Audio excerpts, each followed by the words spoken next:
Ruby Bell. Kann es sein, dass du versuchst mit mir zu flirten? Okay, but what if it's the first week at your new private boarding school and you have to have math tutoring from day one? And so you meet with your peer tutor and you find out that he has a rule that he doesn't date any of the girls that he tutors at your private boarding school. Which, while you think is kind of ridiculous, you can kind of see why, because he is totally hot. But he's also arrogant, so you sign that stupid contract and go on and plan to just learn really good math this year.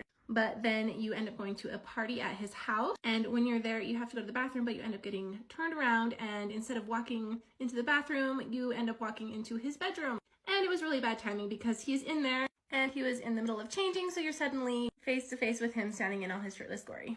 Anyway, you freeze momentarily and then apologize and explain that you were just trying to find the bathroom, but when you try to turn and leave, your body does not want to obey because apparently it really wants to just check him out. And from the smirk he gets on his lips, you know that he knows that you think he's hot. And of course he makes a joke about how it appears that you are trying to practice your math skills by counting his abs.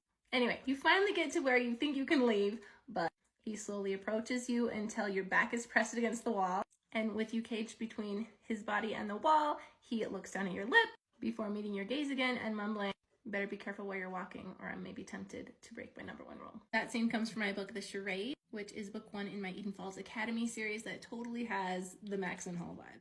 And you can find it in my TikTok shop or at authorjudycorry.com or on any book platform.